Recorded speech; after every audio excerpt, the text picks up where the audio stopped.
हरिः ओम्।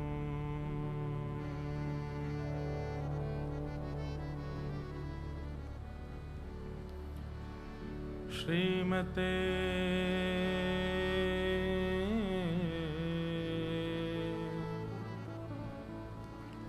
रामानुजाय नमः।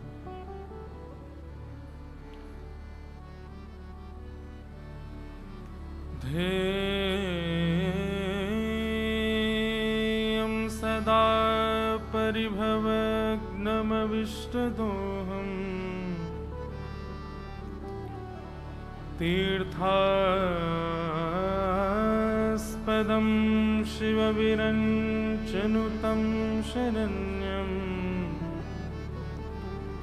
भृत्यार्थिहं प्रणतपालभवाब्धिपोतम् वन्दे महापुरुषते चरणारविन्दम्। अस्ति स्वस्तरुणीकराग्रविगलत् कल्पप्रसूनाप्लुतम्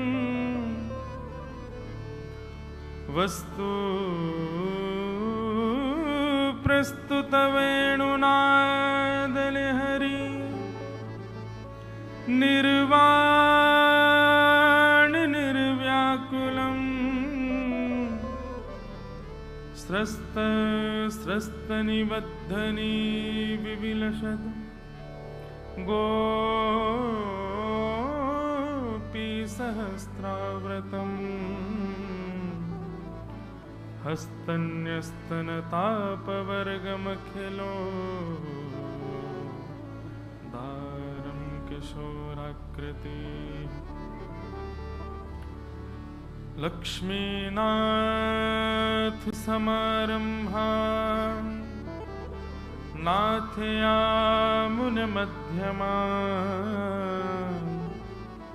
अस्मदाचार्यपर्यन्ता वन्दे गुरुपरम्परा। जय जय श्री राधारमण, जय जय नवल किशोर, जय गोपी चितचोर प्रभु, जय जय माखन चोर, जय गोपी चितचोर प्रभु, जय जय माखन चोर। जगन्नाथ जगन्नाथ जगन्नाथ रक्ष मां, महाबाहो महाबाहो महाबाहो पाहि मां। श्री जगन्नाथ महाप्रभु की।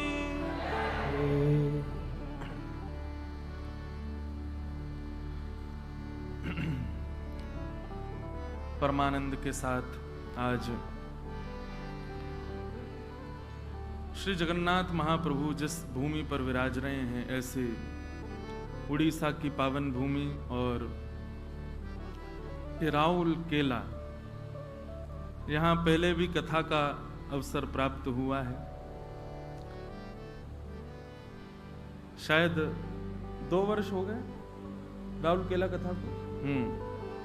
2 वर्ष शायद होंगे सितंबर में, अभी हुए नहीं हैं। तो यहाँ आने का अवसर पहले भी मिला था और इसी स्थान पर ही आए थे, बस बाहर आए थे, अभी अंदर आ गए हैं। जब मेहमान होता है तो बाहर तक ही रहता है और जब घर का हो जाता है तो भीतर आ जाता है। तो तपन बहुत है, इस कारण से ये कथा का क्रम भीतर ही रखा गया है। हमारे आयोजक परिवार और जिन्होंने पूर्व कथा कराई वो भी लोग मुझे यहाँ दिख रहे हैं, उनका भी बहुत बहुत स्वागत। और आप सभी राउरकेला वासी, उड़ीसा निवासी, हमारे यजमान परिवार, सब लोगों को बहुत बहुत प्रणाम और कान पकड़ के थोड़ी क्षमा। हम विलंब से आए हैं। विलंब से आने का कारण कि श्री जगन्नाथ जी दर्शन करने के लिए गए थे। परसों ही बंबई में कथा पूरी हुई और कल श्री महाप्रभु जी के चरणों में थे। आज वहां से सीधे यहाँ। हमको तो पहले लगा इतना दूर नहीं होगा, पहले गाड़ी से आ रहे थे तो पता चला इतने घंटे, मैंने कहा बहुत लंबा होगा, तो फिर हवाई जहाज पता चला, हवाई जहाज भी इतना विलंब से पहुंचा। हमने बस आज असली एकादशी हमारी हुई है। वो जगन्नाथपुरी में जाके किसी की एकादशी होती नहीं है, पर हमारी असली एकादशी आज हुई है। आज कुछ नहीं पाए हैं सुबह से, बस अब आप सबको कथामृत पिलाएंगे, स्वयं भी उसमें आनंद करेंगे। असली एकादशी ऐसी होनी चाहिए, कथा से ही हमारा व्रत पूर्ण हो। तो आज प्रथम दिन है कथा का, थोड़ी बहुत चर्चा हम लोग करेंगे। कल से कथा बिल्कुल समय पर प्रारंभ होगी, 4 बजे से। आप सब लोग समय का ध्यान रखिएगा। आज प्रथम दिन है, थोड़ी बहुत चर्चा अभी हम करेंगे, क्योंकि महाप्रभु जी की भूमि है। वैसे तो पूरा विश्व ही उन्हीं का है, लेकिन एक राजा का महल तो होता है ना, उसका परकोटा तो थोड़ी दूरी तक ही होता है। वैसे तो राजा पूरे विश्व का है। तो एक प्रकार से हमारा उड़ीसा प्रांत जो है, यहां बहने वाली हवा श्री जगन्नाथ जी को छू करके ही आती होगी। तो इसलिए मन का भाव भी ऐसा है कि नित्य महाप्रभु जी और हमारे नीलाचल धाम की कुछ कुछ भूमिका भी सुनेंगे कथा में, आनंद आएगा। और गीत गोविंद से ही कथा का प्रारंभ करते हैं। वैसे तो गीत गोविंद बंधुओं इतना कठिन है कि उसके प्रत्येक अष्टपदी गाने का मैं खूब मन करता है कि मैं गाऊं, पर इतने कठिन है कि उनको गाना कठिन नहीं है, हमारी योग्यता नहीं है, ऐसा मानो। गीत गोविंद कठिन नहीं है, गीत गोविंद अत्यंत सरल है, पर हम लोगों की योग्यता इतनी नहीं है। पर फिर भी प्रयास करूंगा, कोई कमिटमेंट नहीं है, पर अगर जो अष्टपदी हम गा सके इस कथा में, निश्चित ही गाने का प्रयास करेंगे। आइए महाप्रभु जी का स्मरण करो, श्री बलभद्र सुभद्रा जी को याद करो, नीलाचल धाम का स्मरण करो, हमारे वृंदावन धाम का स्मरण करते हुए आइए इस पावन कथा में हम लोग प्रवेश करते हैं। श्रित कमला कुच मंडल धत कुंडल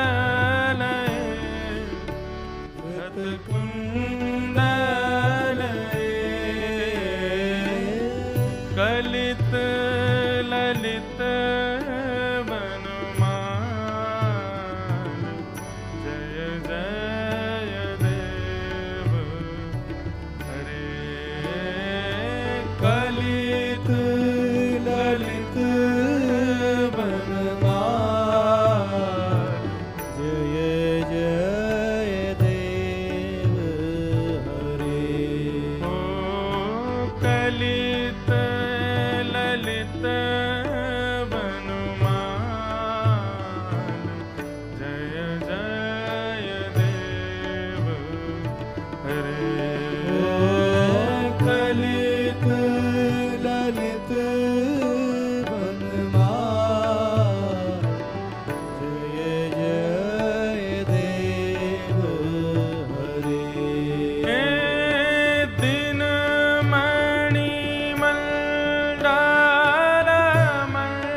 जय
सफर करके हम आए हैं, थके हुए आप लग रहे हो।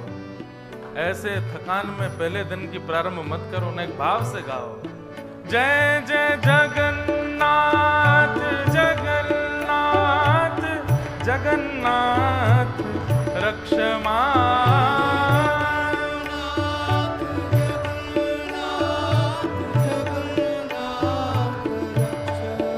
प्यारे महाबाहो महाबाहो महाबाहो पाहि मां।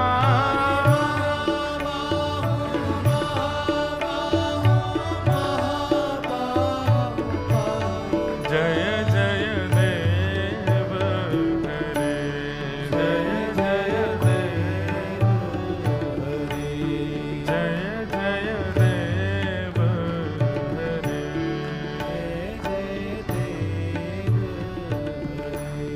हे जनक सुता कृतभूषण जित दूषण जित दूषण समरशमित दशकन जय जय देव हरे समरशमित दशकन जय जय देव हे अभिनव जलधार सुंदर रतमंदर रतमंदर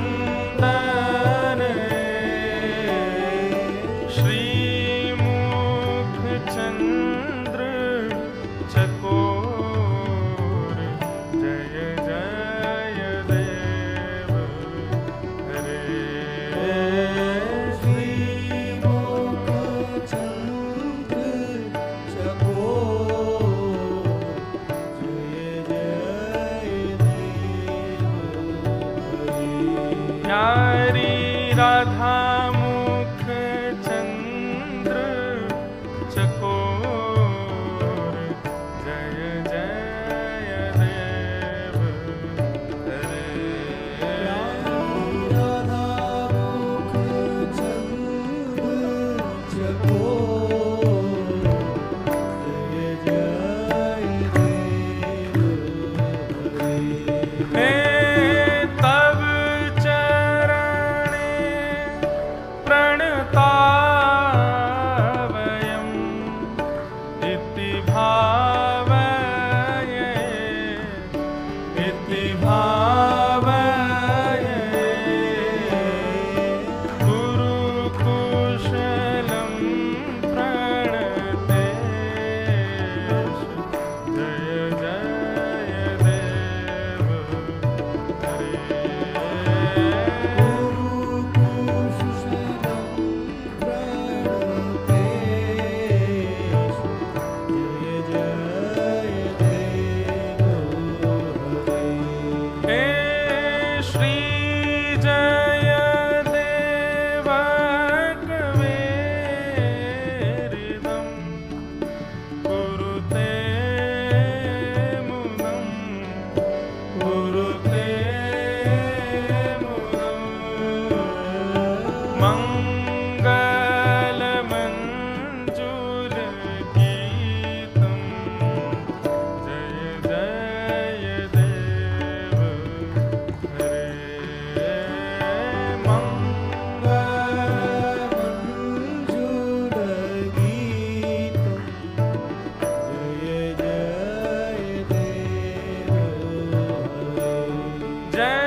वृंदावन बिहारी लाल की, श्री राधा रमण लाल की, श्री राधा वल्लभ लाल की, श्रीमद्भागवत महापुराण की, श्री वेदव्यास भगवान की, श्री सुखदेव जी महाराज की, श्री परीक्षित जी महाराज की, सब संतन की, सब भक्तन की, सब विप्रन की, गोवर्धन नाथ की, गिरिराज धरण की, साक्षी गोपाल की, जगन्नाथ महाप्रभु की, बलभद्र सुभद्रा की, श्री सुदर्शन जी महाराज की, नीलाचल धाम की, महोदधि श्री समुद्र नारायण भगवान की जय जय श्री राम। नमः पार्वती पतये हर हर महादेव। प्यारे गिरधर लाल की, द्वारिकाधीश की।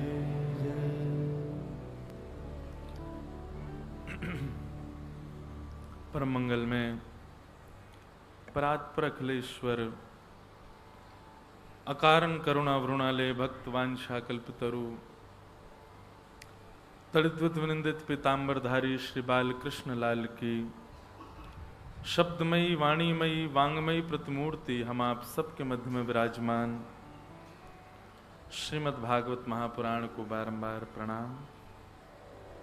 मंच पर विराजमान समस्त विप्रवृंद, समस्त गंधर्वजन और आप सभी श्रोता भाई बंधु, कथा के निमित्त मात्र यजमान परिवार, बालक मित्र सखा और यहाँ उपस्थित सब लोगों को व्यासपीठ से बहुत बहुत जय श्री कृष्ण, जय सिया राम, जय श्रीमन नारायण, जय जगन्नाथ। आप सबको बारंबार प्रणाम। परमानंद के साथ महाप्रभु जी की कृपा से आप सब लोगों के प्रेम के फलस्वरूप श्याम प्रेमी परिवार, हमने पूछा कि जो कथा के यजमान हैं उनका नाम क्या है, बोले कि वो कह रहे हैं हमारा नाम मत बोलो। सब श्याम प्रेमी परिवार और राउल केला भक्त मंडल, इनके लिए जोरदार करतल ध्वनि। वैष्णव को ऐसा ही होना चाहिए, अमानी, उसको ज्यादा मान की इच्छा ना हो। कोई आपको मान दे उसमें तो आप स्वतंत्र नहीं हो, किसी को रोक तो सकते नहीं।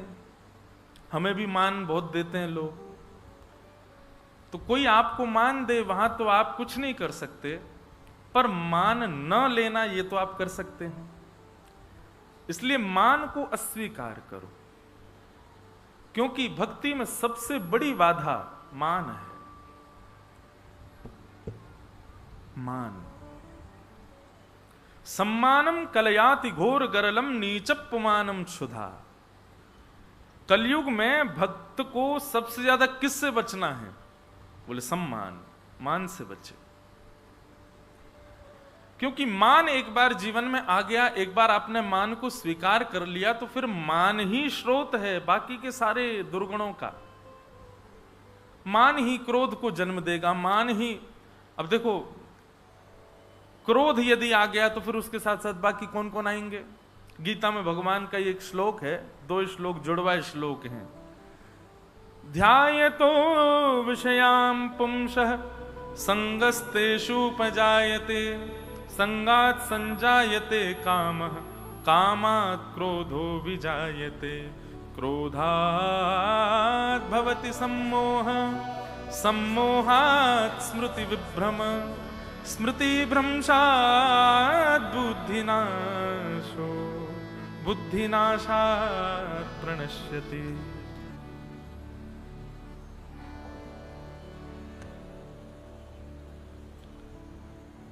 ठाकुर जी अर्जुन को स्पष्ट करते हैं कि मानव के नाश कैसे प्रारंभ होता है। प्रारंभ यदि पता चल जाए तो हम बच जाएंगे ना उससे। तब भगवान कहते हैं ध्यायतो विषयाम पुंसः, बोले जैसे ही विषय का आपने चिंतन किया, ध्यान किया। विषय वस्तु किसे कहते हैं? भगवत विमुख वस्तु, संसार की माया में डालने वाली वस्तु, वो सब विषय कहलाती हैं। व्यसन करना, परिस्त्री संग करना, दूषित कर्मों के प्रति मन लगाना, ये सब व्यसन कहलाते हैं। और या फिर ऐसा कहो जिससे इंद्रियां तृप्त होती हैं, वो व्यसन। बहुत ध्यानपूर्वक सुनिएगा। भगवान कहते हैं कि जैसे ही विषय का चिंतन आप करते हैं, अभी विषय भोगा नहीं है, विषय का केवल चिंतन आपने किया है, चिंतन मात्र से ही क्या होगा? बोले ध्यायतो विषयाम पुंसः संगस्तेषु उपजायते। उस विषय को एक ना एक दिन भोगने का मन आपका जरूर करेगा और आप उसकी योजना जरूर बनाओगे। आप मन में विचार कर लो, हम सोच ही तो रहे हैं, गलत कर थोड़ी रहे हैं।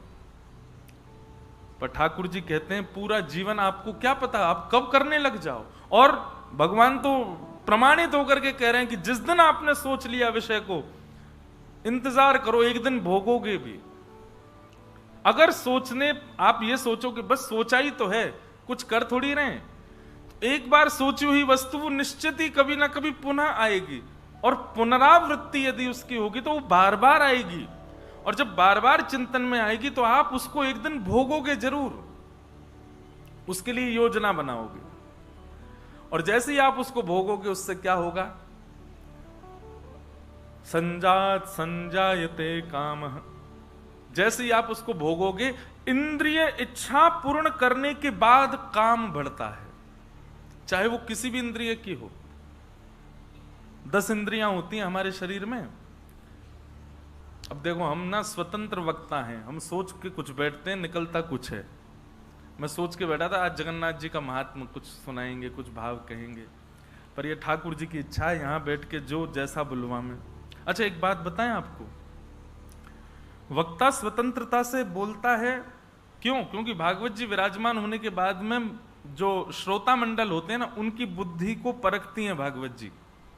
और व्यासपीठ को प्रणाम करके जैसे ही वक्ता बैठता है तो उन सबकी बुद्धि के अनुसार वक्ता को बुलवाती है व्यासपीठ। इसलिए व्यासपीठ पूजनीय है, यहां पर मनगणंत चर्चा नहीं होती। निश्चित ही इस विषय का कोई ना कोई अधिकारी यहां बैठा होगा, इसीलिए यह विषय चल रहा है। तो भगवान कहते हैं इंद्रिय इच्छा आपने जैसे पूरी करी, इंद्रिय की कोई भी इच्छा पूरी करने की आपने योजना बनाई और उसको भोग लिया, भोगते ही क्या होगा? आपका काम भी प्रबल हो जाएगा।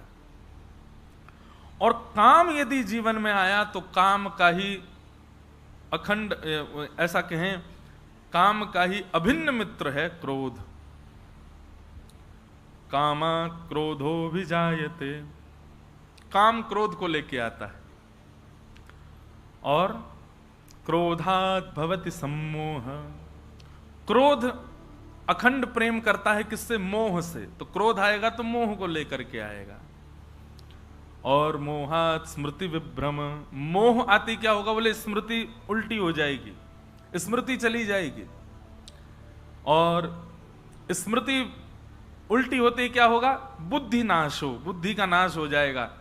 फिर आप गलत भी करोगे, आपको 4 लोग टोकेंगे, भाई ये गलत है मत करो, तो आप कहोगे तुम गलत हो जो मुझे टोक रहे हो, ये मैं तो सही कर रहा हूं। और जैसे ही बुद्धि नाश होगा, बुद्धि नाश होते ही बुद्धि नाशात् प्रणश्यति, मानव का भी नाश हो जाता है। परंतु विषयों का ध्यान, ये विषयों का ध्यान कब प्रारंभ होता है? जब व्यक्ति को मान मिलता है, जब व्यक्ति बहुत माननीय हो जाता है, उसको सम्मान मान की बड़ी अभिलाषा होने लग जाती है, मान से वो प्रसन्न होने लग जाता है। माननीय व्यक्ति ही विषयों का ध्यान करता है। जिस व्यक्ति को मान सम्मान की ज्यादा इच्छा नहीं, वो विषयों में ज्यादा नहीं रहता। और जो मान मिलने के बाद भी उसका त्याग करता है, निश्चित है वो विषय भोग से भी बचा हुआ है। मान की इच्छा और मान का स्वीकारीकरण, ये दोनों इस बात को प्रमाणित करते हैं कि वो विषय भी स्वीकार करता होगा। इसलिए मान से बचो। तो मान रहित होना है। भागवत जी की कथा हम लोग अनेक अनेक कारणों से सुनते हैं, पर मुझे ऐसा लगता है कि सबसे पहले कथा का श्रवण अपने अवगुणों को परिवर्तित करके सद्गुणों में परिवर्तित करने के लिए ही करना चाहिए। श्रवण ठाकुर जी मिलेंगे, बहुत बाद की बात है। प्रारंभ में तो आप अपना परिवर्तन करने के लिए, अपने मनोभावों को शुद्ध करने के लिए कथा सुनो। तो हमारे यजमान परिवार, उनका ऐसा भाव कि हमारा नाम ना हो श्याम परिकर और राहुल केला श्रोता मंडल। मैंने कहा जय हो, बहुत अच्छा है। तो राहुल केला में दोबारा आकर के बहुत अच्छा लग रहा है। हम पहले भी यहाँ आ चुके हैं और खूब आनंद करके गए थे। इस बार आए हैं, इस बार दुगना आनंद करके जाएंगे, खूब आनंद उत्सव करेंगे। श्री गिरधर लाल जी भी पधारे हैं, पधारते ही हैं। वो हम नहीं आते तो वही हैं हमको लेके। उनके दर्शन का भी सुख आप सबको मिलेगा। सुबह 11 से 12 ठाकुर जी के दर्शन का समय रहेगा। जहां निवास है वहां पर आप सब लोग आइए। और बाकी की चर्चाएं तो अब करेंगे। थोड़ा सा आज महात्म सुनते हैं भागवत जी का, और भागवत जी के महात्म के श्रवणार्थ आज कथा को विश्राम देंगे। बोलो वृंदावन बिहारी लाल की।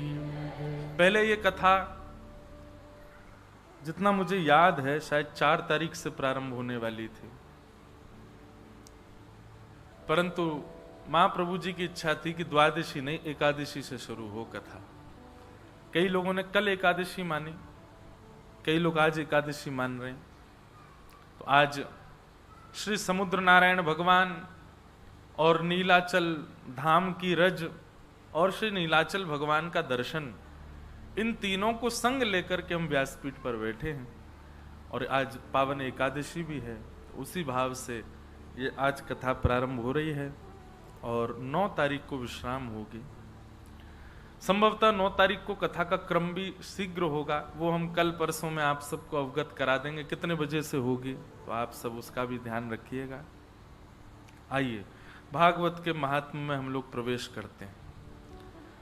सच्चिदानंद रूपाय विश्वोत्पत्त्यादि हेतवे तापत्रय विनाशाय श्रीकृष्णाय वयं नुमः। सच्चिदानंद रूपाय विश्वोत्पत्त्यादि हेतवे। भागवत जी के महात्मा का प्रथम श्लोक बहुत ध्यान से सुनेंगे सब लोग।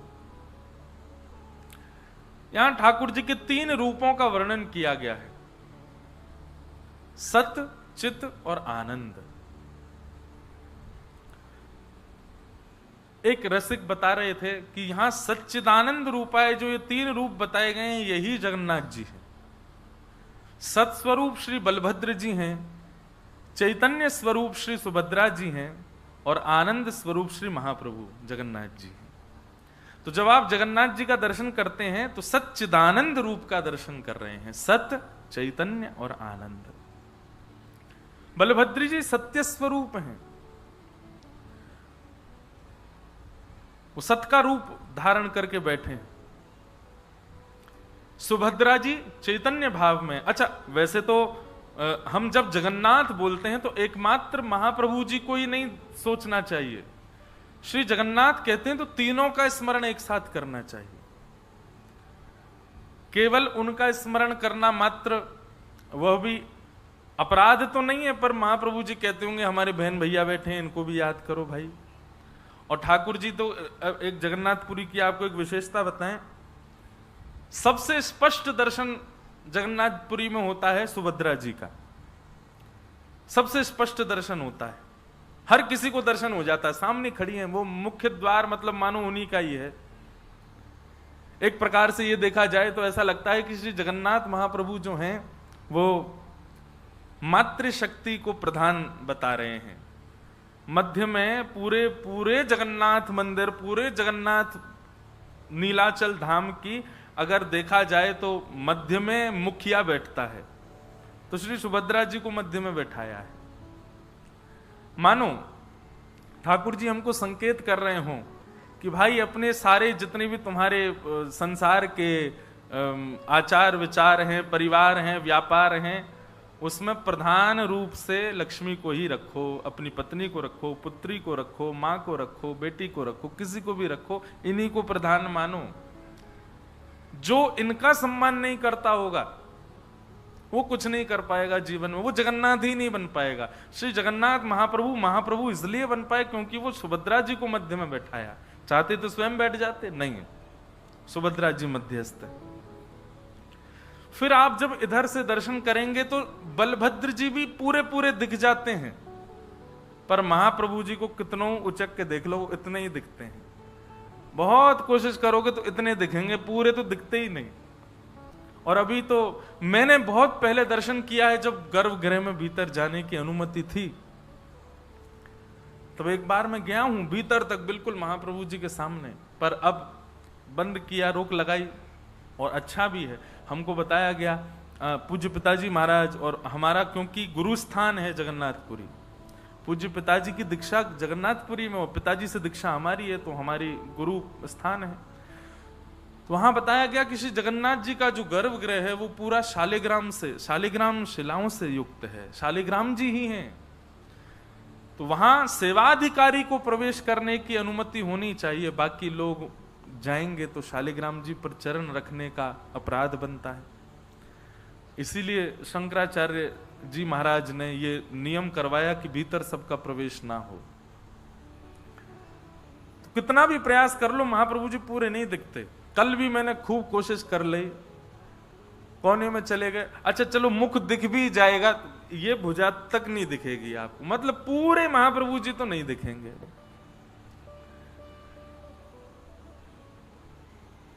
इसके पीछे कारण क्या है?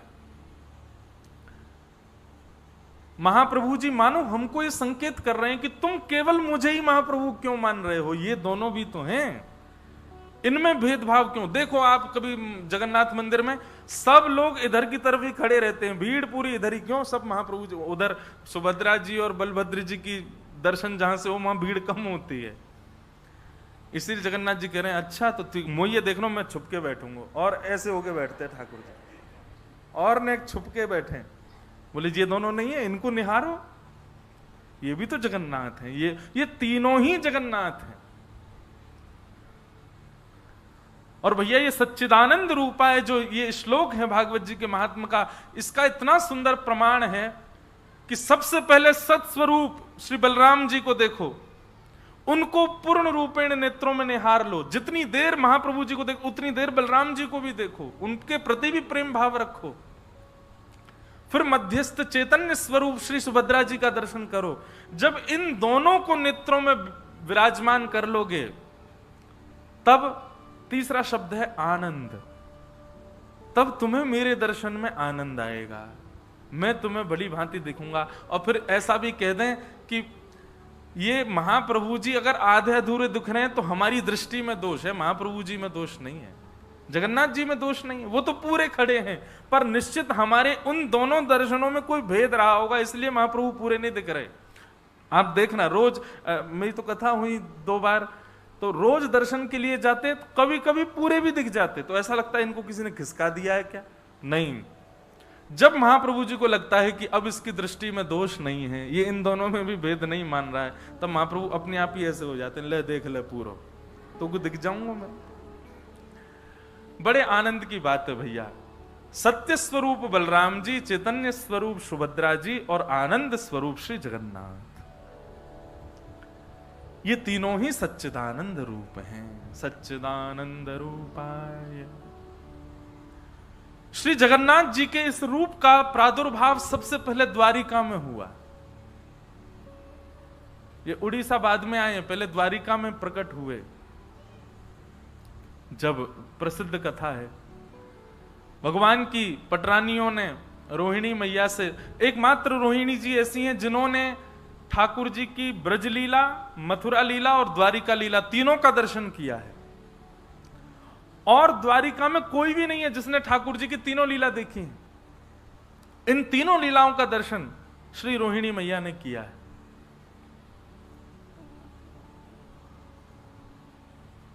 एक दिन भगवान की सब पटरानियों ने रोहिणी मैया से कहा कि हमको ब्रज लीला सुनाओ। रोहिणी मैया बोली ठीक है, हम सुना तो देंगे आपको, पर तभी भगवान की पटरानियों ने निवेदन किया कि सब लोग आएंगे कथा में, बस 3 लोगों का प्रवेश वर्जित रहेगा। बोले कौन? बोले सबसे पहले तो बलराम जी, वो नहीं आएंगे कथा में। रोहिणी मैया बोली, बोले हमारो ही लाला, वा कोई रोक दोगे हैं? बोले मैया वाकई पीछे कारण है, हम सब बहू हैं, वो हमारे जेठ जी हैं। अब जेठ जी आकर के बैठ जाएंगे तो बहू स्वच्छंद कथा कैसे सुने? बार बार यूं ही रहेगी, जेठ जी निहार रहे होंगे। अच्छा, हमारे ब्रजमंडल में एक स्थान है गोवर्धन में, उसका नाम है लुक लुक दाऊ जी। क्या नाम है? जोर से बोलो। Look look Dau ji. वो लुक लुक दाऊ जी अर्थ क्या उनका? जब महारास हुआ वृंदावन में तो सब आए, हम गाते हैं ना, राधा नाचे, कृष्ण नाचे, सूरज भी नाचे, चंदा भी नाचे, ब्रह्मा भी नाचे, शंकर भी नाचे, सब नाच रहे थे, बलराम जी नहीं नाच रहे थे। क्यों? बलराम जी को प्रवेश ही नहीं था। किस कारण से? बोले सब लाला की गोपी जो हैं ये मेरी बहू समान है। अब जैसे ही बलराम जी प्रवेश करने लगे, गोपियों ने सबने घूंघट कर लिया, सब किनारे खड़ी होंगे, बोले जेठ के सामने थोड़ी नाचेंगी हम। सब देवी देवता आ गए, गोपियों ने लज्जा नहीं की, लेकिन बलराम जी के आते सब सहम गए। तो फिर बलराम जी संकोच के मारे गिरिराज जी पर चले गए और श्री गिरिराज जी पर जाकर के सुंदर वृक्ष वल्लरियों के बीच में बैठ करके छुप करके वहां से लुक लुक, मतलब वहां से ऐसे छुप करके देख रहे हैं रास, इसलिए उनका नाम पड़ गया look look Dau ji, Shri look look Dau ji महाराज। तो सब भगवान की पटरानियों ने कहा, बोले मैया सब बैठेंगे कथा में लेकिन दाऊ जी नहीं आएंगे। क्यों? बोले हमारे जेठ जी हैं, उनके सामने लज्जा होगी हमको। दूसरी सुभद्रा जी नहीं आएंगी। बोले क्यों नहीं आएंगे? सुभद्रा जी ने क्या? बोले सुभद्रा जी बड़ी चंचल स्वभाव की हैं, कोई कथा सुनना होगा, बेचारे के भाव आ गए तो वो उसी के पास, तुम रो रही हो। अरे भाई, कथा में किसी को भाव आ जाए उसको छेड़ो नहीं, उसको रोन दो। थोड़ा बहुत भाव कथा में आए तो उसको करने दो। सुभद्रा जी का स्वभाव बड़ा चंचल है, वो प्रेम से कथा सुनने नहीं देंगी, इसलिए सुभद्रा जी को भी वर्ज्य रखो कथा से। और तीसरे? बोले तीसरे द्वारिकाधीश, ये भी कथा नहीं सुनने देंगे। क्यों? बोले जैसे जैसे आप कथा सुनाओगी तो तैसे तैसे आप पर कम दृष्टि उन पर ज्यादा रहेगी। आप जैसे सुनाओगे कन्हैया ने ऐसे माखन खाया हो, तो हम सब वही कन्हैया का चिंतन वैसे मन में ना करके उन्हीं को अच्छा आपने ऐसा किया, तो फिर कथा में विक्षेप आएगा। वो कथा में स्वरूप होता है कि व्यास जी की तरफ भी दृष्टि होनी चाहिए। इसीलिए हम कई कथाओं में ज्यादा झांकी वगैरह नहीं मंगवाते कथा में। क्यों? क्योंकि भाई श्रोताओं का पूरा ध्यान वहीं चला जाता है। बोले ओहो ये वामन भगवान आ गए, अब नरसिंह भगवान आ गए, कई जगह सुदामा जी भी आ जाते हैं। कथा में ध्यान तो, कथा में ठाकुर जी की झांकी नहीं होनी चाहिए। कथा में झांकी नेत्रों से नहीं, हृदय में दिखनी चाहिए, चित्त में दिखनी चाहिए। तो बोले अब जगन्नाथ स्वयं द्वारिकाधीश बैठे होंगे तो पूरा ध्यान उन्हीं की तरफ जाएगा, इसलिए इन 3 लोगों को वर्ज्य करेंगे। रोहिणी मैया बोली तुम द्वारिका में बैठी हो और द्वारिका में इन तीनों का ही राज है और इन तीनों को ही तुम कथा से रोकना चाहती हो, कैसे होगा ये? तब भगवान की सब पटरानियों ने मन बनाया और बोले योजना हम बनाती हैं, आप तो बस कथा की तैयारी करो। और सुभद्रा, बलराम जी और कृष्ण तीनों बैठे थे और सब पटरानियां गईं और बोली आप लोग अब बड़े हो गए, अब आप लोगों की इतनी गर्भगृहस्थी बढ़ गया है, लेकिन आप लोगों को खेलते हुए हमने बहुत दिन से नहीं देखा, चलो ने खेल खेल लो, कुछ क्रीड़ा करो। सुभद्रा जी को बहुत अच्छा लगा, बलभद्र जी को भैया बहुत दिन से हम खेले नहीं है, कुछ खेलेंगे आज। ठाकुर जी बोले हाँ हम भी बहुत दिनों से राजा राजा सब राजा धीराज ही बोलते रहे, आज हम खेलेंगे। खेल की बात कहती तीनों के अंदर लोभ आ गया कि हम खेल खेलेंगे। और कौन सा खेल खेला? चौसर। ठाकुर जी चौसर खेलने लगे। बलराम जी, सुभद्रा जी और श्री कृष्ण तीनों चौसर क्रीड़ा करने लगे। क्रीड़ा जैसी चल रही थी तो बीच बीच में तो खूब आनंद हो रहा था। इतने तन्मय हो गए क्रीड़ा में, तभी सब पटरानियों ने कहा अब ये खेलने में व्यस्त हैं, चलो यहां से अब कथा सुनेंगे जाकर के। जैसे तीनों व्यस्त हो गए, सब पटरानियां जाकर के वहां कथा सुनने लगी। यहां क्रीड़ा करते करते सुभद्रा जी, चंचल है ना उनका स्वभाव, सुभद्रा जी बोली सबरी भाभी कहां चली गई? भैया दाल में कुछ काला है, ये हम सबको खेल में बैठा के सबरी भाज गई, एक भी नहीं है यहां पे। ठाकुर जी बोले दाल में कुछ नहीं, पूरी दाल ही काली लग रही है हमें तो, जल्दी चलो। और तीनों महाराज ढूंढने लगे कहां हैं सब। ढूंढते ढूंढते तभी ऐसा एक सभागृह था, उस सभागृह में जैसे ही भीतर प्रवेश किया, सामने आसन पर भावावेश में श्री रोहिणी मैया विराजमान है और रुक्मणी आदि 16,108 पटरानियां भगवान की बैठी हैं। सबके नेत्र बंद हैं, नेत्रों से अश्रुधार गिर रहे हैं, सब बाल कृष्ण प्रभु की बाल लीला का दर्शन कर रहे हैं, श्रवण कर रहे हैं। ठाकुर जी ने तुरंत रोका दोनों को, बोले रुको, कथा चल रही है और कथा में भी ब्रजलीला चल रही है। हम लोगों ने कहीं अंदर प्रवेश किया तो विक्षेप हो जाएगा, कथा में भाव में विक्षेप हो जाएगा। ठाकुर जी पीछे ही खड़े हो गए, दूर ही खड़े हो गए, वहीं खड़े खड़े सुनने लगे अपनी लीला। लीला सुनते सुनते सुनते सुनते ठाकुर जी को भी भाव आ गया, सुभद्रा जी को भी भाव आ गया, श्री बलराम जी को भी भाव आ गया और भाव की चरम स्थिति पार होने लगी। प्रेम की 10वीं अवस्था पार हो गई और ब्रजवासियों की याद में बलराम जी और सुभद्रा जी, बलराम जी और ठाकुर जी दोनों की भुजाएं खड़ी हो गई। मानो कथा सुनते सुनते ऐसा लग रहा हो कि सामने नंद बाबा खड़े हैं, यशोदा मैया खड़ी हैं, सब ब्रजवासी खड़े, अरे कोई इनको दूर मत रखो, हमारे पास ले आओ, हमारे हृदय से लगा दो। दोनों भुजाएं खड़ी हो गई। तभी प्रेम की अवस्था ऐसी पार हुई कि तीनों प्रेम विगलित हो गए। ठाकुर जी का मुख प्रेम विगलित हो गया, हाथ विगलित हो गए, चरण विगलित हो गए।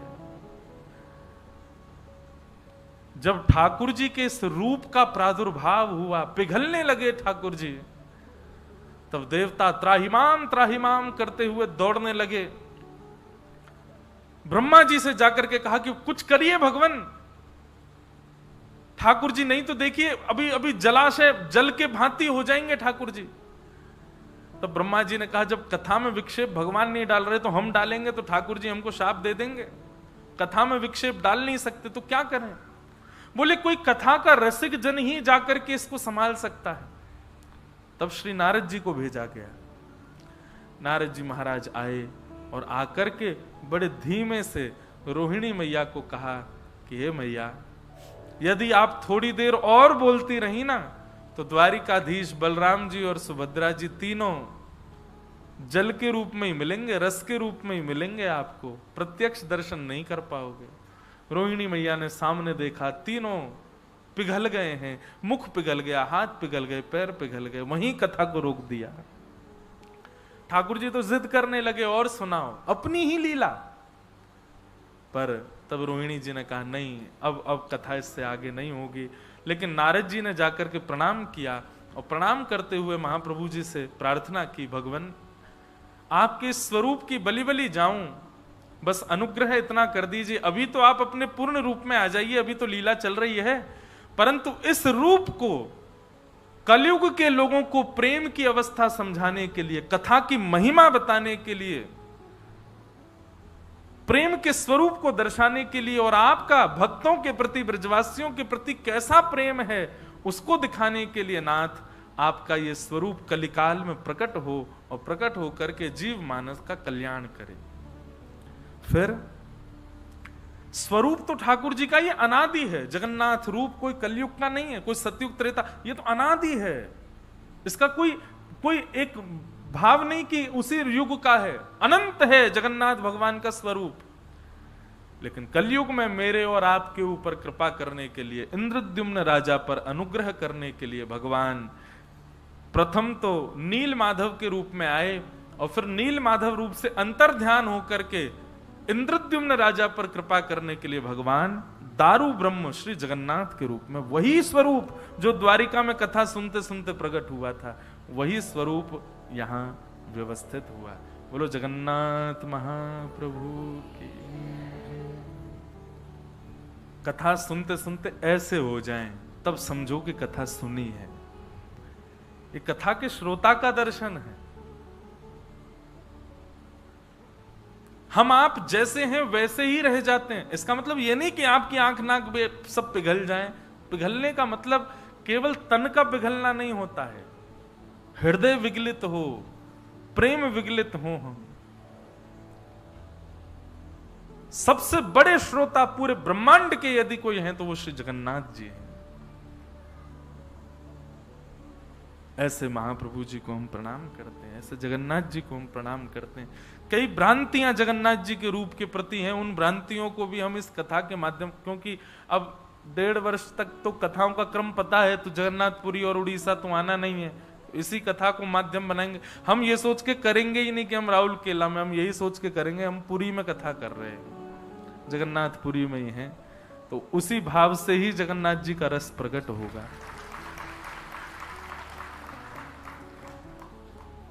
तो ऐसे महाप्रभु कौन हैं? सच्चिदानंद रूपाय, सत्य, चैतन्य और ये आनंद, ये तीनों का ही स्वरूप है सच्चिदानंद। ऐसे सच्चिदानंद श्री जगन्नाथ जी को हम बारंबार प्रणाम करते हैं। बताओ, आज पहली बार 8 वर्ष होने को आए हमको कथा करते हुए, 2015 से कर रहे हैं, पहली बार सच्चिदानंद इस श्लोक के प्रथम शब्द का मूल अर्थ पता चला। ये सच्चिदानंद रूप कौन सा है? बोलो जगन्नाथ जी हैं, सच्चिदानंद रूपाय। और आपका कर्म क्या है? बोलो विश्वोत्पत्त्यादि हेतवे, विश्व की उत्पत्ति करना, विश्व का पालन करना, विश्व का संहार करना। विश्व का संहार, उत्पत्ति, पालन करते तभी तो नाम जगन्नाथ है। जगन्नाथ के कई अर्थ हैं। प्रथम अर्थ जगतनाथ, पूरे विश्व के जो नाथ, नाथ मतलब रक्षक, नाथ मतलब पालक, नाथ मतलब संहारक। तो क्या लिखा है? विश्वोत्पत्त्यादि हेतवे, विश्व की उत्पत्ति करना, विश्व का पालन करना और विश्व का संहार करना, ये तीनों काम जिनके वश में हैं, ऐसे श्री जगन्नाथ। तो यहां पर देखो, पहले रूप बताया भगवान का, फिर उसके बाद कर्म बताया, और तीसरा भगवान का गुण बताया। श्री जगन्नाथ जी का गुण क्या है? तापत्रय विनाशाय। 3 प्रकार के ताप होते हैं हमारे जीवन में, आदि दैविक ताप, आदि भौतिक ताप और आध्यात्मिक ताप। दैविक, भौतिक और आध्यात्मिक। किसी ने आपसे लड़ाई कर ली, एक प्रकार का ताप ये है। आप बीमार हो गए, एक प्रकार का ताप ये है।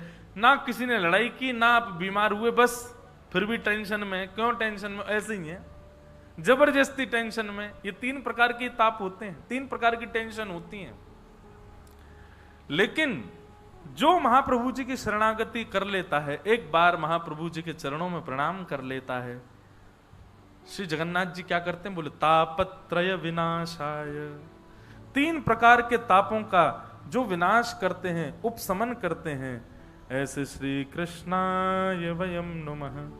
ऐसे श्री कृष्ण को हम बारंबार प्रणाम करते हैं। बोलो बाल कृष्ण लाल की। जगन्नाथ जी की शरणागति लेने वाला कभी ताप युक्त नहीं हो सकता, संताप युक्त नहीं हो सकता। और देखिए, मैं एक बात कहूं कि ताप संताप जीवन में न आए, इसकी कोई युक्ति है ही नहीं। अभी एक व्यक्ति भुवनेश्वर एयरपोर्ट पर ही मुझे मिला, उसने बहुत देर मुझसे बात की। वो बोला कि महाराज जी, पूरी दुनिया की हर चीज करके देख चुका मैं, लेकिन सेटिस्फैक्शन तो होता ही नहीं है। ऐसा कोई उपाय बताओ जिससे हम सेटिस्फाइड हो जाएं, जिससे हम क्या बोलेंगे उसको, कि एक ठौर मिल जाए, ब्रजभाषा का शब्द है, ठौर मिल जाए। मैंने कहा देखो, एक मैं अपनी, मुझे ज्यादा तो मैंने कथाएं की नहीं, पर जितने वर्ष की भी टूटी फूटी सेवा करी ठाकुर जी, उससे एक चीज पता चली, हम जिस दिन सेटिस्फाइड हो जाएंगे उसी दिन हम गोविंदाय नमो नमो हो जाएगा।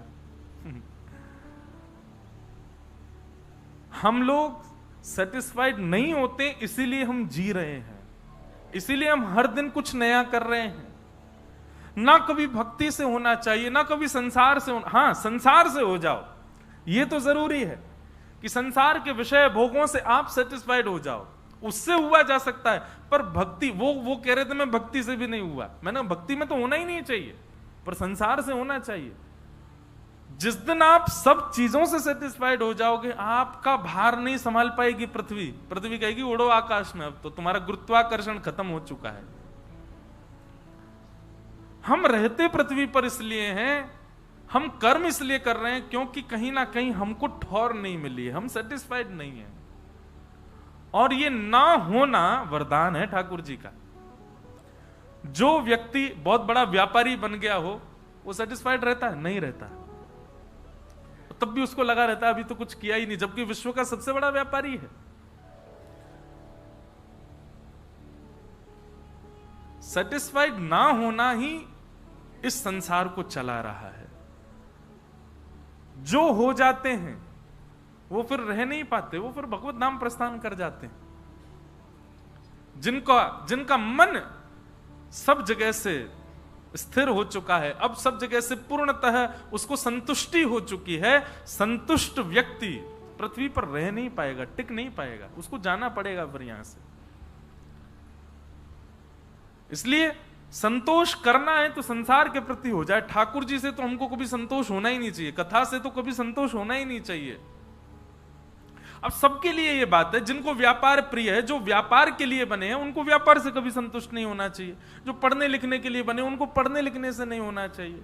जो खेल कूद के लिए हुए, उनको उससे नहीं होना चाहिए। हम भक्ति के लिए बने हैं, हमको सबसे हो जाना चाहिए, इससे नहीं होना चाहिए।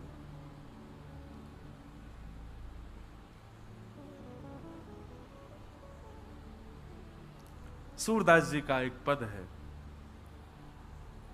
मेरो मन अनंत कहाँ सुख पावे, मेरो मन अनंत कहाँ सुख पावे। थोड़ी आदत डालिएगा, हम पद गाएंगे और इन पदों को आपको दोहरा करके गाना। ये भजन नहीं है, ये पद हैं।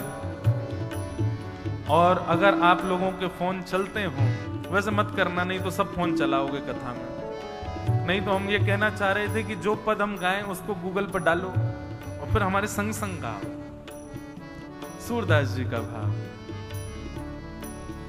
बहुत सुंदर भाव है। आप सबको आवाज आ रही है ना हमारी भाव से? सब लोग गाओ, नहीं तो सुन करके गाओ। मेरो मन अनंत कहाँ सुख पावे, मेरो मन अनंत कहाँ सुख पावे, मेरो मन अनंत कहाँ सुख पावे, मेरो मन अनंत कहाँ सुख। सूरदास जी कहते हैं एक भक्त का जीवन कैसा होना चाहिए? अनंत कहाँ सुख पावे, मतलब मेरा मन और कहीं सुख नहीं पाता। मेरा मन कैसा है?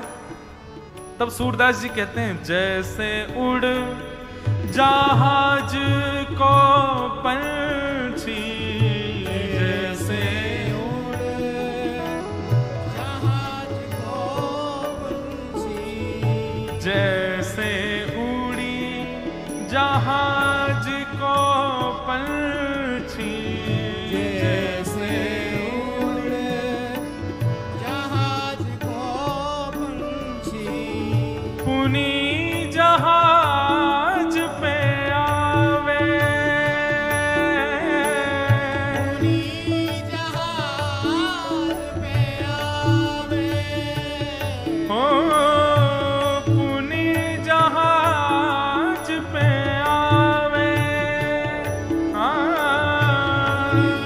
जहाज पे मेरो मन अनंत कहाँ सुख पावे, मेरो मन अनंत कहाँ सुख पावे, मेरो मन अनंत कहाँ सुख पावे, मेरो मन अनंत कहाँ। श्री जगन्नाथ महाप्रभु की।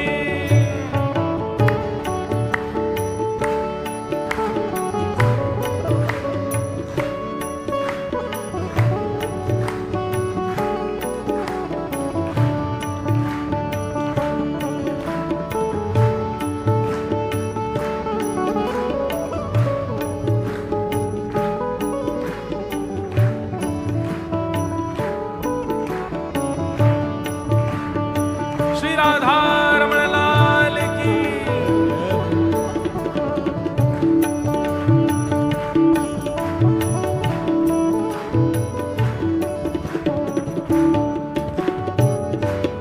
सूरदास जी से किसी ने कहा, कहाँ रहता है आपका मन?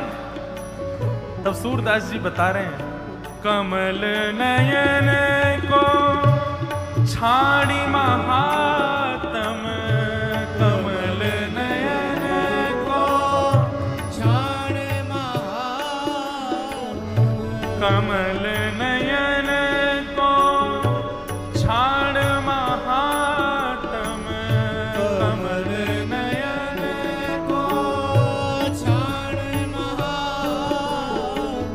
और देव को धावे, और देव को ध्यावे। जैसे हनुमान चालीसा जी कहती है ना, और देवता चित्त न धरहि, हनुमत से ही सर्व सुख करें। वही बात यहाँ सूरदास जी कह रहे हैं, कमल नयन को छाड़ महात्म और देव को ध्यावे। जब कमल नयन मिल गए हो तो फिर अन्य देव के पास हम कैसे जा सकते हैं? और सूरदास जी तो ऐसा भी कह रहे हैं कि कमल नयन मिल गए उसके बाद अन्य देव के पास जाना, ये तो उस समान है जैसे ब्याह करके अन्य किसी के साथ में रहना। कमल नयन को छाड़ महात्म, कमल नयन को छाड़ महान, और देव को ध्यावे, देव को धावे। हाँ परम गंगा को छाड़ पियासो, परम गंगा को छाड़ पियासो, परम गंग को छाड़ पियासो। जगन्नाथ जी मिल गए, को छाड़ पियासो, श्री कमल नयन मिल गए, जगन्नाथ जी मिल गए, उसके बाद अन्य देव के पास जाना ये तो वैसा है। कैसा? हाँ परम गंग को छाड़ पियासो, परम गंग को छाड़ पियासो, दुर्मति कूप खनावे। गंगा जी हैं, पर उन गंगा जी को छोड़ करके कुआं का पानी, दुर्मति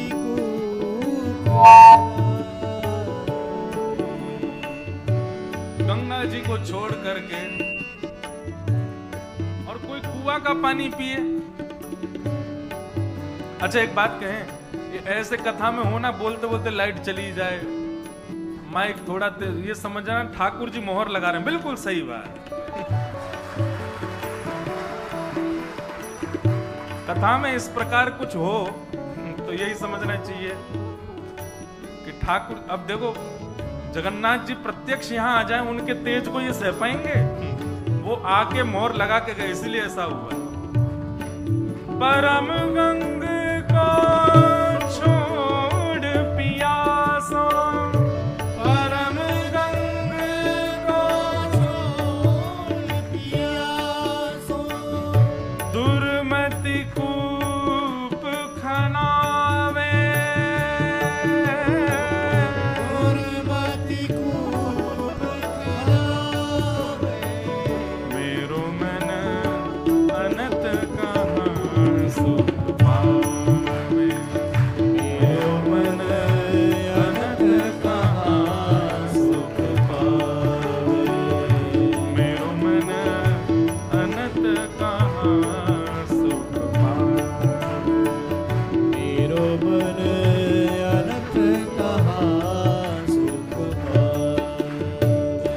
सूरदास जी कह रहे हैं, जिन मधुकर अम्बुज रस चाख्यो, जिन मधुकर अम्बुज रस चाख्यो। जिस भौरे ने कमल के रस को चाखा होगा, जिन मधुकर, मधुकर माने भौरा, जिन मधुकर अम्बुज रस चाख्यो, जिन मधुकर अम्बुज रस चाख्यो। क्यों कर ली फल खावे,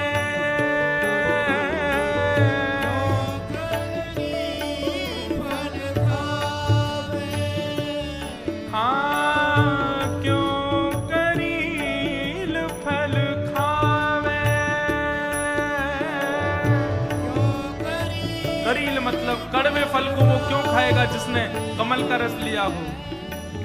सूरदास प्रभु कामधेनु जन, सूरदास प्रभु कामधेनु, सूरदास प्रभु कामधेनु तज,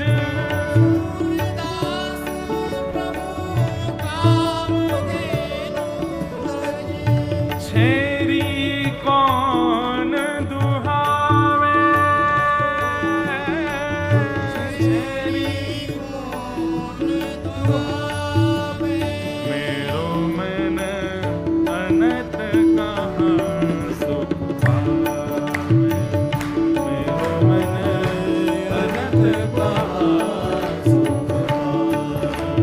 मेरो मन अनंत कहाँ सुख पावे, मेरो मन अनंत कहाँ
कैसे सुंदर सुंदर भाव हैं हमारे रसिक जनों के। इन भावों की तुलना कभी कोई भजन नहीं कर पाएगा। भजन मैं खुद गाता हूं, पर मुझे इन पदों में बहुत सुख मिलता है, क्योंकि ये पद केवल शब्द नहीं है, केवल गाने के नहीं, इनमें कितना रहस्य छुपा है। मेरो मन अनंत कहां सुख पावे। ऐसी स्थिति हो जाए भक्ति में कि ठाकुर जी के अलावा कुछ और भाए ना, बस वहीं, बाकी सब जगह आपको तृप्ति का अनुभव हो। बाकी सब स्थानों पर कोई कहे चलो आज ये खाने चल रहे हैं, आपका मन तो मना ही करे, जबरदस्ती व्यवहार निभाने जाना पड़े। आपको कोई कहे वहां घूमने चल रहे हैं तो जबरदस्ती व्यवहार निभाने के लिए घूमने जाओ, मन से नहीं। लेकिन श्री जगन्नाथ जी से संबंधी कोई चर्चा हो, कोई भाव हो, कुछ उसमें आपका मन पूर्ण रूपेण लगे, तब यह समझना चाहिए भक्त तो सब हैं, पर आपकी भक्ति ठाकुर जी स्वीकार कर चुके, इसलिए अनंत आपका मन नहीं लगता है। दूसरे भावों में आपकी रुचि नहीं होती है। आप केवल ये श्री गोवर्धनवासी सांवरे तुम बिन रहो न जाए, इस पद का उद्गाता श्री चतुर्भुज दास जी महाराज ने ये पद गाया ही इसीलिए कि श्री गिरिराज जी को छोड़ करके वो अन्य तीर्थ में भी नहीं जा पा रहे। नहीं, मैं गिरिराज जी को नहीं छोड़ सकता। ठीक प्रकार भक्ति कैसी हो, जैसे जल बिन मछली, वैसे भक्ति बिन, वैसे ठाकुर जी के बिन हम नहीं रहा जाए। तुम बिन रयो न जाए रे, गोवर्धन वासी सावरे। वास्तव में कोई जगन्नाथपुरी चंद घंटे रुक करके कहीं और कैसे जा सकता है? हम आज कैसे आ गए राउल केला? क्योंकि मन में एक भाव ये था कि कोई बात नहीं, जगन्नाथ जी से दूर जा रहे हैं, पर वहां रहे जहां जगन्नाथ जी का यश गाना है, तो वहां कथा तो मिलेगी ना, कथा से बच जाएंगे। सही बताएं, जब लगातार कथाएं होती हैं तो जब कथा कहीं विश्राम करके जाते हैं तो जहां विश्राम होती है वहां सब लोग रोते हैं, हमको रोना नहीं आता। कई एक व्यक्ति ने मुझसे पूछा, आपको भाव नहीं आता महाराज जी? है, हमने इतना प्रेम आपसे 7 दिन किया, इतने आपके संग रहे, खेले कूदे सब किया, 7वें दिन आप मुस्कुरा के चले कैसे जाते हो? मैंने कहा क्योंकि मन में एक ये रहता है कि आप लोग तो इसलिए रो रहे हो, कल से सब सुना होगा। मैंने कहा कल से मुझे नए लोग मिलेंगे ना, मैं नई जगह जाऊंगा, नई कथा करूंगा, नए स्थान पर होऊंगा, नए नए वैष्णव होंगे, वहां पर नई नई चर्चा होंगी, तो वो नई चर्चा, नई वैष्णव, नई कथा की ये स्थिति हमको प्रसन्न रखती है। कई बार कथा से जब घर जाना होता है तो घर जाने का मन तो होता है, इतने दिन हो गए, और घर भी जब वृंदावन में हो तो किसका ना हो, पर वृंदावन जाके घर पहुंच जाते हैं, 2-3 दिन कथा नहीं होती तो बड़ी तब उच्चाटन होता है, कब कथा हो, कब जाएं, कब कहें। ऐसी स्थिति बननी चाहिए। ठाकुर जी के बिना हम व्याकुल हों, हम बेचैन हों। तो ये भाव इसलिए कह रहा हूं, सब जगह से तृप्ति हो, पर जिस चीज को आप पाना चाहते हैं उससे कभी तृप्त मत होइएगा। चाहे वो अध्ययन का हो, चाहे वो खेल कूद का हो, चाहे वो व्यापार का हो, और चाहे वो भक्ति का हो। भक्ति में कभी तृप्ति का अनुभव नहीं, सदा अपने आप को अतृप्त समझो। ऐसे सच्चिदानंद रूपाय 3 प्रकार के जिनके रूप हैं, विश्वोत्पत्त्यादि हेतवे, विश्व की उत्पत्ति पालन संहार जो कर रहे हैं, तापत्रय विनाशाय, 3 प्रकार के तापों का विनाश करने वाले, श्री कृष्णाय वयम नमः। ऐसे श्री कृष्ण जी को हम बारंबार प्रणाम करते हैं, नमन करते हैं। भागवत जी के महात्म्य में प्रथम भाव सुनाया गया। सौनकादि ऋषियों ने सूत जी महाराज से प्रश्न किया है, भगवान इस कलिकाल में भगवत प्राप्ति का साधन क्या है? ठाकुर जी को यदि कोई प्राप्त करना, अच्छा एक बात बताइए, भगवत प्राप्ति, ठाकुर जी को प्राप्त करने का मतलब आप क्या समझते हैं? इसका अर्थ आप क्या लगाते हैं? भगवत प्राप्ति कैसे होती है? भगवत प्राप्ति का मतलब आप कोई ये तो नहीं लगा लेते कि आपके घर में ठाकुर जी घूमे, आपके कमरा में बैठे, आपकी गोदी में बैठे, आपके हाथ से खामे। क्या अब नहीं कर रहे ठाकुर जी ऐसा? आप सब जिन ठाकुर जी की सेवा करते हैं वो आपके घर में ही बैठे हैं, आपके हाथ से ही पाते हैं, आपकी गोद में लेटते हैं, क्या तो फिर और क्या चाह रहे हो आप? और यदि उनके प्रति ऐसा भाव नहीं है कि आप ये मानते हो, ये मूर्ति मानते, तो ये तो अपराध है। ठाकुर जी हमको मिले, उसके प्रति आप ऐसी भावना रखते हो, घर में रहें, हमारे हाथ का खाएं, हमारे संग बैठें, आदि आदि, तो वो तो अभी भी कर रहे हैं ठाकुर जी। तो फिर भगवत प्राप्ति आप किसको मानते हो? क्या समझते हो भगवत प्राप्ति भाव में? क्या है भगवत प्राप्ति?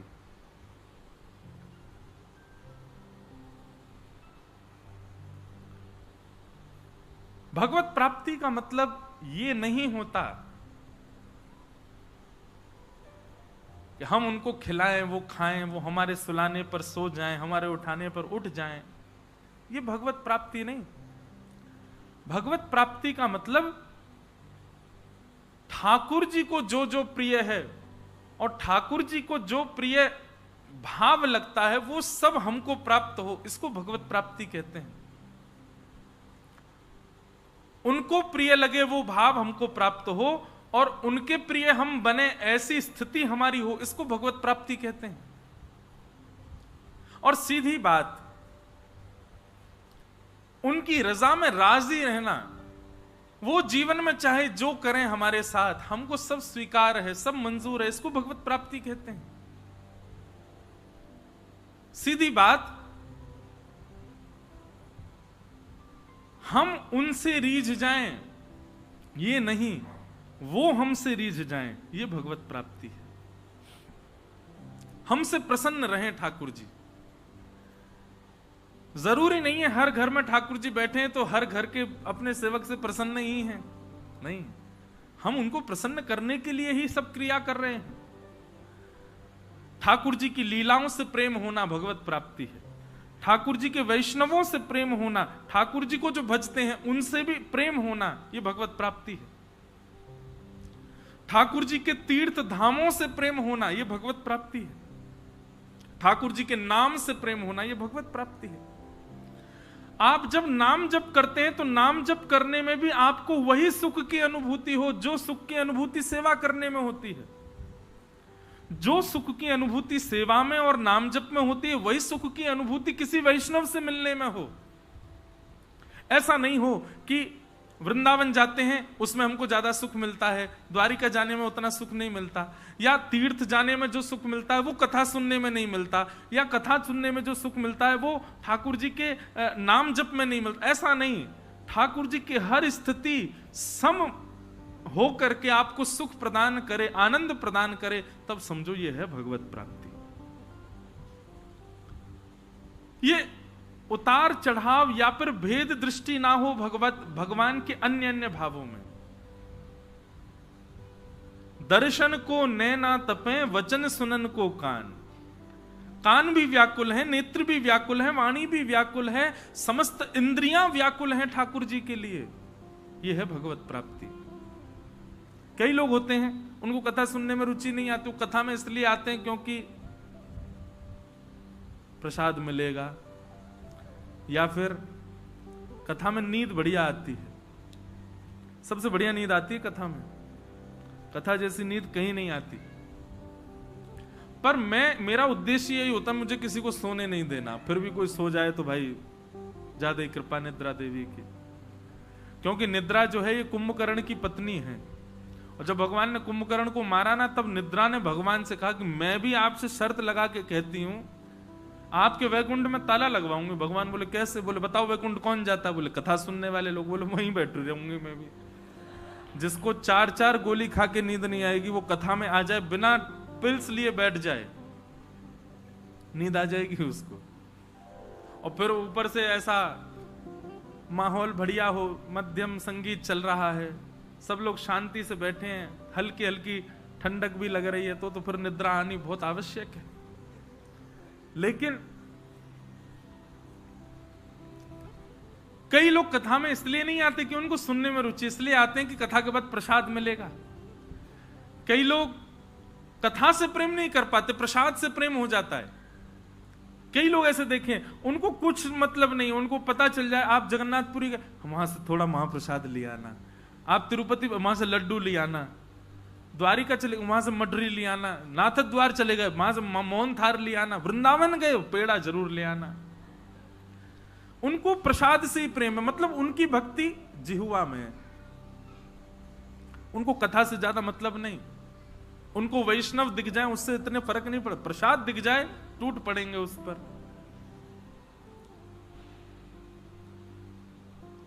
कई लोगों का दर्शन में बहुत भाव होता है, मतलब उनको दर्शन में सुख मिलता है। जगन्नाथ जी दिखा दो, द्वारिकाधीश दिखा दो, बद्रीनाथ ले जाओ, पर उनसे कहो कथा सुन लो, कथा नहीं सुन सकते। उनसे कहो महाप्रसाद पाओ, नमक मिर्च कम डालते हैं, थोड़ा मन नहीं करता पाने का। कई लोग ऐसे होते हैं उनको महाप्रसाद नहीं भाता। एक थे सज्जन मेरे साथ में, हमने तो एक नियम रखा, जगन्नाथपुरी में रहो चाहे किसी भी तीर्थ में रहो, एक बात सदैव याद रखो, अगर व्यवस्था है कि वहां की रसोई से प्रसाद मिलता है तो कुछ और पाना ही नहीं है, ठाकुर जी का अधरामृत पाना है। कल भी एक भाव, पूज्य श्री राधा कृष्ण जी महाराज थे साथ में, दोनों के साथ में दर्शन हुए, तो महाराज जी से एक भाव साझा कर रहा था कि महाराज जी चाहे एक ही रसोई हो, एक ही सब्जी हो, एक ही मसाले हो, बनाने वाला भी एक ही हो, हर दिन एक ही सब्जी बनाए, एक जैसी नहीं बन सकती। आपको 7 दिन के लिए कहा गया ये रहा घिया, इसमें लिमिटेड इतना नमक डालना है, इतनी मिर्च डालनी है, इतने मसाले, आप 7 दिन तक बनाओ, हर दिन उसके स्वाद में परिवर्तन आ जाएगा। पर आप 10 वर्ष पहले का महाप्रसाद पाए हो चाहे आज पा लो, वही स्वाद है। क्यों? ये एक रास्ता इस बात का प्रमाण है कि ये भोजन का स्वाद नहीं है, ठाकुर जी का अधरामृत है, इसलिए वो सम है। हमारे श्रीनाथ जी की मोहनथार 10 साल पहले पाओ, आज पाओ, वही स्वाद रहेगा। श्री राधा रमन जी की कुलिया प्रसादी 20 वर्ष पहले पालो, आज पालो, वही स्वाद है। ये इस बात का प्रमाण है वो ठाकुर जी का अधरामृत है। वो उस वस्तु का स्वाद नहीं है, वो ठाकुर जी के अधरामृत का स्वाद है, वो सम है। और तनिक भी कृष्ण प्रेम यदि चित्त में होगा तो ठाकुर जी के प्रसाद में भेद, ठाकुर जी के प्रसाद में दोष आपको दिख ही नहीं सकता। आपको हर दिन वो और प्यारा लगेगा और प्रिय लगेगा। तो किसी को प्रसाद में रुचि होती है पर लीला में रुचि नहीं होती, कथा में रुचि नहीं होती, धाम में रुचि नहीं होती, प्रसाद पर नहीं। भगवत प्राप्ति यदि किसी को हुई होगी तो जितना सुख प्रसाद में उतना ही सुख दर्शन में, जितना सुख दर्शन में उतना ही सुख लीला कथा सुनने में, और जितना सुख प्रसाद लीला और कथा में उतना ही सुख धाम में, और जितना सुख धाम लीला कथा प्रसाद आदि सब में उतना ही सुख किसी अन्य वैष्णव को देखने में। कोई कंठी माला धारण किए, कोई तिलक धारण किए, उर्दपुंड धारण किए सामने आ जाए तो आपको उतनी प्रसन्नता, उतना ही भाव आ गया चित्त में जितना भाव जगन्नाथ जी को देखने में आता है। और एक और बात, ये बात अभी परसों बंबई में कह रहा था मैं कि वो परिचित व्यक्ति नहीं होना चाहिए। अब हमको देख करके हाथ जोड़ना, प्रणाम करना, ये तो सब कर ही दोगे, सब जानते हो। अपरिचित जो हैं, वो अपरिचित जो वैष्णव भेष में है, उनको देख करके भी उतना ही सुख मिले जितना सुख जगन्नाथ जी को देखने में मिलता है, तब समझो ये है भगवत प्राप्ति। भगवत संबंधी हर स्थिति में आपको सम प्रकार का आनंद प्राप्त हो, सम आनंद मिले। कहीं भी अगर कम ज्यादा है तो अभी भजन आपका कम है और बढ़ाओ।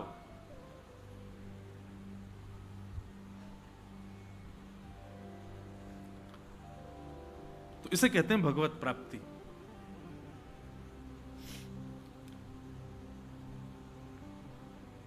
तो सौनकादि ऋषियों ने प्रश्न किया सूत जी महाराज से, भगवान इस कलिकाल में भगवत प्राप्ति का साधन क्या है?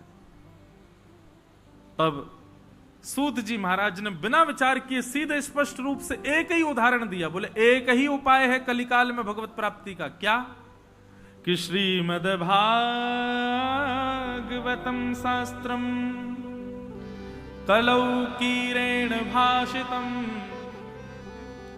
केवल और केवल श्रीमद् भागवत शास्त्र। इस भागवत जी की शरणागति ले लो। आप भागवत जी नहीं, आप साक्षात जगन्नाथ जी की शरण में बैठे हो, ये भाव रखो। यहां कहे जाने वाले शब्द, ये शब्द ब्रह्म हैं, साक्षात ठाकुर जी हैं। हम यहां से उतर के कुछ भी कहें, कान बंद कर लेना आप, पर यहां बैठ के कह रहे हैं तो उसको यही समझना है जगन्नाथ जी ही प्रवेश कर रहे हैं हमारे चित्त में, जो जो हम श्रवण कर रहे हैं। सूत जी महाराज कहते हैं कलिकाल में व्यक्ति को भगवत प्राप्ति कराने का केवल एक साधन है, और वो साधन है श्रीमद् भागवत। सौनकादि ऋषियों ने प्रश्न किया, महाराज भागवत जी के विषय में थोड़ी विस्तार से जानकारी दो। किसने किसको सुनाई? तब बताया, बोले नारद जी महाराज को सबसे पहले ये भागवत की कथा सनक सनंदन सनातन सनत कुमारों ने हरिद्वार में गंगा द्वार के समीप में सुनाई। क्यों? बोले भक्ति तो युवान थी, पर उसके दोनों पुत्र ज्ञान और वैराग्य वृद्ध हो गए थे, जिनकी श्रेष्ठता के लिए नारद जी महाराज ने जाकर के सौनकादि ऋषियों से पूछा। तब सौनकादि ऋषियों ने आज्ञा की, बोले कि भैया ज्ञान और वैराग्य इन दोनों को यदि पुष्ट करना चाहते हो तो उसके लिए तुम्हें सत्कर्म करना पड़ेगा। और सत्कर्म सबसे श्रेष्ठ कौन सा है? तब कहते हैं सत्कर्म सूचको नूनम ज्ञान यज्ञ स्मृतो बुधई श्रीमद् भागवतालाप सतु गीत सुखादिवि। सबसे बड़ा सत्कर्म क्या है? कथा करवाना। अब इसका मतलब यह नहीं कि जो नहीं करवा पा रहे वो सोचें हम तो ये कर ही नहीं पाएंगे, ऐसा नहीं। कथा सुनना, कथा करना और कथा करवाना, तीनों को समान फल मिलता है। और भागवत जी से कोई फल नहीं मिलता, भागवत जी से केवल कृष्ण मिलते हैं। तो जितने प्रेम से कथा सुनने वाले को मिलेंगे उतने ही प्रेम से ठाकुर जी कराने वाले को भी मिलते हैं और उतने ही प्रेम से करने वाले को भी मिलते हैं। इसलिए यहां पर आप और मैं हम समान ही हैं। ये मत सोच लेना मेरा पुण्य ज्यादा है या कराने वाले का ज्यादा है। हम तीनों एक ही कैटेगरी में हैं। जब मुझसे मिलने का मन बनाएंगे ठाकुर जी तो निश्चित है आपसे भी मिलने का मन बनाएंगे, चाहे आप राउल केला रहो चाहे कहीं रहो। जिस दिन ठाकुर जी दिख जाएं तो यूं समझ जाना कि हमारी श्रोताओं की मंडली में से आज किसी और को भी दिखे होंगे, उसी की कृपा से मुझे भी दिख रहे हैं और इस समय व्यास जी को भी दिख रहे होंगे। ठाकुर जी एक रस एक सम होकर के अब बंद हो गए, एक सम होकर के सबको दर्शन देते हैं। तो भागवत जी समान है, सम है। श्रीमद् भागवत की कथा कराओ, भागवत जी की कथा से ही यह संभव होगा।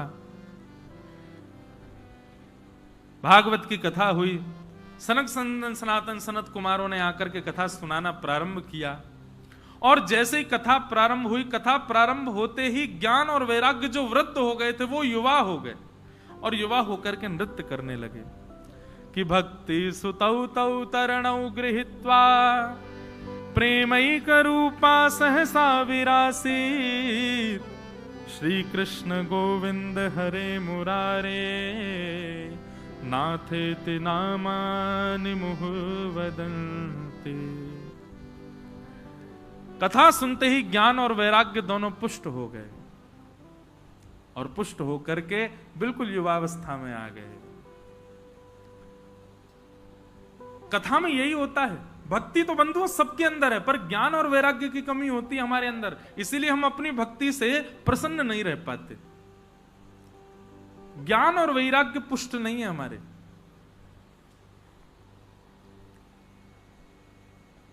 हमारा ज्ञान कहां तक सीमित है? श्री गुरुचरण सरोज रज निजमन मुकुर सुधार वर्णो रघुवर विमल यश जोदायक फलचार। अर्थ बताओ इसका क्या अर्थ है? अर्थ कोई नहीं जानता। ऐसा हमारा ज्ञान है, रट्टू तोता की तरह रट लेते हैं। बच्चों छोटे छोटे घरों में जाता हूं तो लोग बाग अपने बच्चे, बेटा महाराज जी को श्लोक सुनाओ। वो श्लोक क्या सुनाता? गायत्री मंत्र। जिस गायत्री का विधान ही नहीं है कि हर किसी को बोलना चाहिए, वो गायत्री मंत्र बालक सुनाते हैं या फिर श्लोक सुना देंगे। उससे पूछो अर्थ क्या? अर्थ नहीं पता, बस श्लोक याद है। ऐसा ज्ञान नहीं, हमें ज्ञान चाहिए। और ज्ञान का मतलब बहुत कुछ पता होना नहीं होता है। ज्ञान का मतलब सही निर्णय लेने वाले व्यक्ति को ज्ञानी कहा जाता है। जो निर्णयात्मक बुद्धि से युक्त होता है उसको ज्ञानी कहा जाता है। वैराग्य का मतलब सब छोड़ देना नहीं होता। वैराग्य का मतलब अपने मन को वश में रखना, इसको वैराग्य कहते हैं। अपने मन को विचलित ना होने देना। जलेबी देखते ही जीभ में पानी आ जाए समझो वैराग्य नहीं है आपका। एकादशी के दिन व्रत तो है लेकिन कोई रोटी सब्जी खा रहा हो तो आप विचलित हो जाओ, ये हमारे सामने मत खाओ, आज हमारा व्रत है। काय बात का व्रत है? व्रत का मतलब है अपने मन पर काबू करना, इसी को वैराग्य कहते हैं। और ये वैराग्य और ये ज्ञान भागवत से ही प्राप्त होता है। ऐसा भागवत का ज्ञान है। तो भक्ति महारानी सुनकर के अति आनंदित हो गई, प्रसन्न हो गई। प्रसन्न होकर के नृत्य करने लगी। भक्ति सुतौ तौ तरणौ गृहीत्वा प्रेमैक रूपा सहसा विरासित श्री कृष्ण गोविंद हरे मुरारे नाथेति नामानि मुहुर्वदन्ति। ऐसी भक्ति महारानी को हम बारंबार प्रणाम करते हैं, वंदन करते हैं।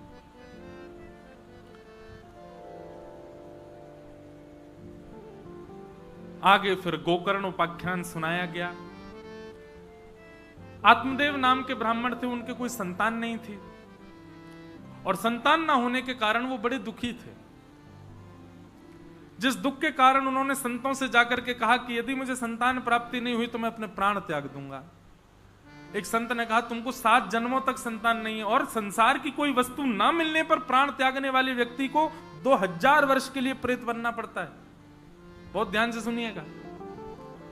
संसार के विषय ना मिलने पर, और जो व्यक्ति अपने प्राण त्याग दे, आत्महत्या कर ले, उसको 2000 वर्ष के लिए प्रेत योनि में जाना पड़ता है। और अधिकतर आत्महत्या करने वाले लोग इसीलिए करते हैं क्योंकि उनको संसार की कोई विषयी वस्तु नहीं मिली, या वो किसी चीज में असफल हो गए तो कर लेते हैं। वैसे तो ऐसा कहा गया कि जो आत्महत्या का विचार करते हैं उनको भी अपराध लगता है, पाप के समान। इसलिए भैया ये कभी नहीं। भागवत जी में तो एक जगह और बताया गया कि आत्महत्या कहते किसको है। भगवान श्री कृष्ण उद्धव को बता रहे हैं कि नृदेहमाद्यम सुलभम सुदुलभम प्लवम सुकल्पम गुरु कर्णधारम मयानुकूलेन न भस्वतेरितम पुमान भवाब्धिम न तरेत स आत्मः। भगवान कहते हैं उद्धव, जो व्यक्ति मानव देह प्राप्त करने के बाद, मानव देह मिलने के बाद भी, सदग्रंथों के कथा सुनने के बाद, मानव देह मिला, कथा सुनने का अवसर मिला, और उसके बाद गुरुजन प्राप्त हो जाएं, मतलब मानव देह भी मिला, कथा भी सुनने को मिल गई, गुरुजन भी प्राप्त हो गए, इन 3 साधनों को प्राप्त करने के बाद भी कोई अगर मेरी प्राप्ति नहीं कर पाया तो निश्चित है उस व्यक्ति ने अपने देह में जकड़ करके अपनी आत्मा की हत्या कर ली। मैं कथाओं में कहा करता हूं, मानव देह क्या है? अवसर। क्या है? जोर से बोलो। अवसर। किसका अवसर? भगवत प्राप्ति का अवसर, ठाकुर जी की प्राप्ति का अवसर, इस संसार चक्र से बचने का अवसर, 84 लाख योनियों में भटकने से बचने का अवसर। ये बार बार नहीं मिलता, एक ही बार मिलता है। कोई कहे कि भगवान की मुझ पर कृपा नहीं, झूठ बोल रहे हो आप पर सबसे बड़ी कृपा तो यही है कि आप मानव हो। ठाकुर जी ने आपको अवसर दिया है, और उस अवसर में भी अगर आप भली भांति देख सकते हो, बोल सकते हो, चल फिर सकते हो, सब कुछ है, तो भी अवसर है। तो भगवान चाहते ही हैं कि तुम अपना उद्धार करो, फिर भी नहीं कर पाए, यही तुम्हारी आत्महत्या है। जो जीवन भर ठाकुर जी को बिना भजे प्राण त्याग दे, उसने अपनी आत्महत्या की है। जो जीवन भर बिना राधा रमन जी को भजे अपने प्राण त्याग दे, बिना जगन्नाथ जी को देखे अपने प्राण त्याग दे, बिना कथा सुने अपने प्राण त्याग दे, ये सब जिसने किया उसकी आत्महत्या ही हुई है। और भैया जिसने जीवन में कभी जगन्नाथ जी नहीं देखे होंगे वो मरने के बाद फिर भूत ही बनेगा, प्रेत ही बनेगा। जिसने कभी कथा ना सुनी हो वो प्रेत ही बनेगा। जिसने कभी राधा रमन जी को ना भजा हो वो प्रेत ही बनेगा। तो फिर ये कोई बुरी बात तो नहीं कि आत्महत्या करने वाले को प्रेत बनना पड़ता है। हमको तो ऐसा लगता है पूरा जीवन गवा दिया और भगवत भजन ठाकुर जी का स्मरण तक नहीं किया, ऐसा व्यक्ति ही प्रेत बन जाता है फिर। इसलिए प्रेत भूत जो हैं भारत में हमारे होते तो हैं पर कम होते हैं, विदेशों में ज्यादा होते हैं। विदेशों में ज्यादा होते हैं, वहां कथा का कोई दूर दूर तक कोई काम ही नहीं, और वहां वो लोग विश्वास भी मानते कि प्रेत भूत होते हैं। हमारे यहाँ प्रेत कितना होता है? इतना ही होता है, बस सिर घुमा देता है और कुछ नहीं। इससे ज्यादा प्रेत की पहुंच नहीं भारत में, क्योंकि हम सब पे रामबाण भी तो भूत पिशाच निकट नहीं आवे, महावीर जब नाम सुनावे, ना से रोग हरे सब पीरा जपत निरंतर, सबको याद है। प्रेतों ने भी यहां से पलायन कर लिया है विदेशों में, बोले यहां तो सबको हनुमान चालीसा याद है। लेकिन भाई प्रेत बनता कौन है? भजन बिन नर मर गट के भूत। जो जीवन भर भजन नहीं करता वही मृत्यु के बाद भूत बन जाता है। तो गोकर्ण जी की कथा सुनाई गई कि आत्मदेव को एक फल दिया गया, महाराज जी ने एक फल दिया, वो फल जाकर के आत्मदेव ने अपनी पत्नी को दे दिया, पत्नी ने बांझ गैया को खिला दिया, और गैया के गर्भ से गोकर्ण जी का जन्म हुआ, और पत्नी ने अपनी सहेली के पुत्र को ही अपना बता करके पति को दिखा दिया। दोनों बालकों का नामकरण हुआ। आत्मदेव जी के पुत्र का नाम धुंधुकारी, और गऊ का जो पुत्र हुआ उसका नाम गोकर्ण। दोनों बड़े हुए, दोनों में अंतर दिखने लगा। गोकर्ण पंडित ज्ञानी बना और आत्मदेव। अच्छा एक बात आपसे कहें, हमारा मन तो था हम 1-1.5 घंटा कथा करेंगे, पर अब भाव आ रहा है तो हम थोड़ा बहुत कह लेते हैं, पर अभी हम कर देंगे 8, सवा 8 बजे तक विश्राम, क्योंकि आप सबको भी अपने अपने घर जाना, हमको भी पेट पूजा करनी है। तो बालक श्रेष्ठ बने, इसके लिए माता पिता को क्या करना चाहिए? तो जिन लोगों के अभी संतान पधारी नहीं है, वो लोग तो अभी इस भाव को सुन लीजिए, उनके लिए तो बहुत अच्छी बात है। बालक का पालन जन्म कर लेने के बाद नहीं होता है, बालक का पालन तब होता है जब वो गर्भ में आता है। उस समय माता पिता के विचार, उस समय माता पिता का स्वभाव, उस समय माता पिता की क्रिया, उस समय माता पिता के कर्म, वो उस बालक को लगते हैं। और ये बात निश्चित है कि गर्भस्थ बालक के समय पर यदि माता पिता आलसी हो गए हों, माता पिता दूषित विचार वाले हो गए हों, माता पिता देहाभिमानी हो गए हों, तो निश्चित है उसका असर बालक पर पड़ेगा। श्रीमद् भागवत में 5 कर्म बताए गए हैं, गर्भवती माताओं को करने चाहिए। कोई टोना टोटका नहीं बता रहे हम वास्तविकता बोलते हैं। सत्यम शौचम दया दानम एक भुक्तुम तु भोजनम वर्षावधि स्त्रिया कार्यम तेन पुत्रोति निर्मल। सबसे पहला सत्य बोले। जब जैसे ही पता चले गर्भ में अब एक बालक है, गर्भ में अब जंतु है, उसी दिन से ही असत्य का सहारा छोड़ दे, चाहे कुछ हो जाए सत्य ही बोले। बस ऐसी स्थिति ना बने कि पति के ऊपर कोई बहुत बड़ा संकट आ रहा हो, परिवार के ऊपर आ रहा हो, उस समय असत्य से ही काम चलेगा, तो बस एक बार असत्य बोल सकती है, नहीं तो वो सत्य ही बोले, सत्य वाचन करे। दूसरा शौचम, यानी अत्यंत पवित्रता का ध्यान रखे, तन को भी पवित्र रखे, बुद्धि को भी पवित्र रखे, अपने आसपास के वातावरण को भी पवित्र रखे, कोई गंदा बोले ना, कुछ गलत देखे ना। 9 महीने यदि मां तपस्या कर ले तो उसका बालक स्वामी विवेकानंद जैसा ही होगा, श्रीमद् रामानुजाचार्य जी जैसा ही होगा, भक्त सालवेग जगन्नाथ जी के भक्त, उनके जैसा ही होगा। वो बालक कोई साधारण नहीं होगा, वो कोई अतिश्रेष्ठ ही होगा। बस 9 महीने तप कर ले मां। और ऐसे बालक ज्यादा चिड़चिड़े भी नहीं होंगे। कई माताएं तो इसीलिए चिड़चिड़ी सी रहती हैं, उनके बालक इतने ज्यादा ऊधम, इतना चिल्लाते चीखते हैं कि मां ही चिड़चिड़ी हो, क्या करूं, कहां ले जाऊं इसको, ऐसा बन गया है। ये इसलिए बन गया है क्योंकि आप भी बहुत चिड़ी होंगी जब वो गर्भ में होगा। तो सबसे पहला सत्यम, 9 महीना कम से कम असत्य बिल्कुल ना बोले। दूसरा शौचम, अत्यंत पवित्रता का ध्यान रखे।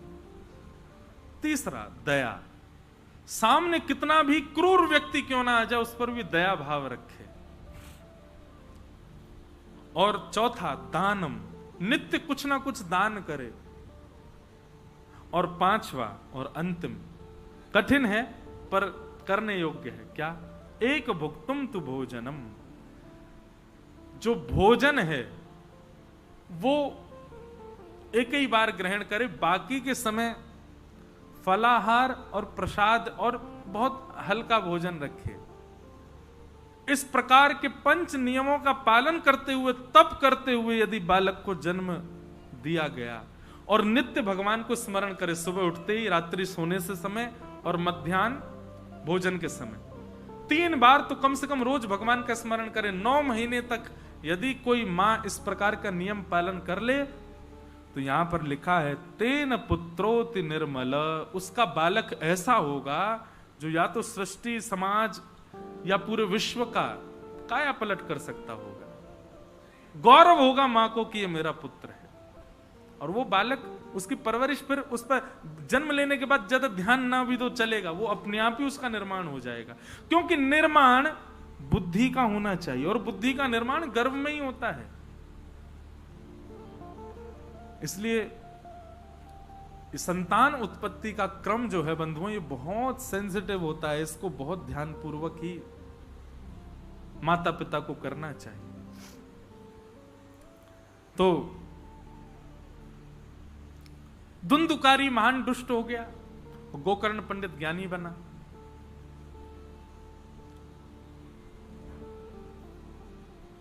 गैया के अंदर ये 5 गुण होते हैं। और गाय इन 5 गुणों से युक्त होती है, इसीलिए उसके बालक संतान, उसकी बछिया भी हो तो भी वो कल्याणकारी होती है, बछड़ा वो भी कल्याणकारी होता है।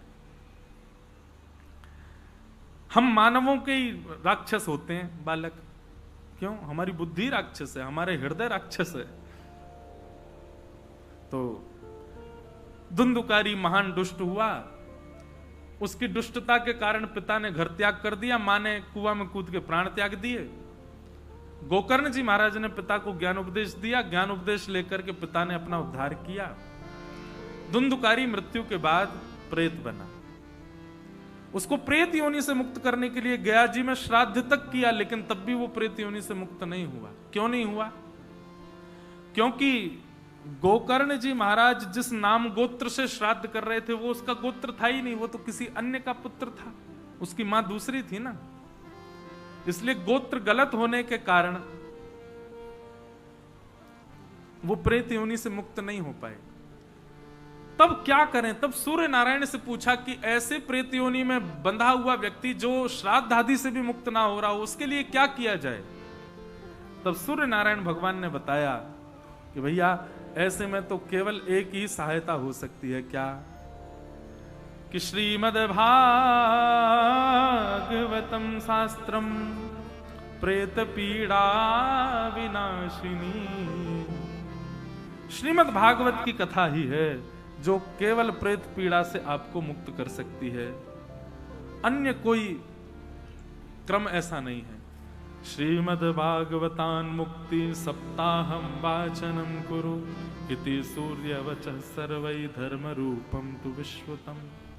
सूर्य नारायण ने कहा कि भागवत की कथा कराओ, कितना भी भयानक प्रेत योनि में क्यों ना हो, मुक्त हो जाएगा। भागवत की कथा हुई, 7 दिन कथा पूर्ण होते ही एक बांस की ग्रंथि का भेदन करके धुंधुकारी दिव्य रूप धारण करके भगवत धाम को प्रस्थान कर गया। बोलो भागवत महापुराण की। तो सोचो, अत्यंत प्रेत योनि में व्यस्त व्यक्ति को भागवत जी मुक्त कर सकते, तो हम तो अभी भी जीवित हैं, हम प्रेत तो नहीं है, तो हमको भागवत जी मुक्त करेंगे नहीं? निश्चित करेंगे, बस श्रवण भाव से करो, श्रवण प्रेम से करो। ये भाव इसी प्रकार महात्मा कहा गया भागवत जी का। ऐसे भागवत जी के महात्मा को हम प्रणाम करते हैं। बोलो वृंदावन बिहारी लाल की, श्री राधा रमण लाल की, श्री राधा वल्लभ लाल की जय। जय श्री राधे। मैं तो जपूं सदा तेरा नाम, दयालु दया करो। मैं तो जपूं सदा तेरा नाम, दयालु भाव से दया करो। मैं तो जपूं सदा तेरा नाम, दयालु दया करो। मैं तो जपूं सदा तेरा नाम, दयालु दया करो। मैं तो जपूं सदा तेरा नाम,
सदा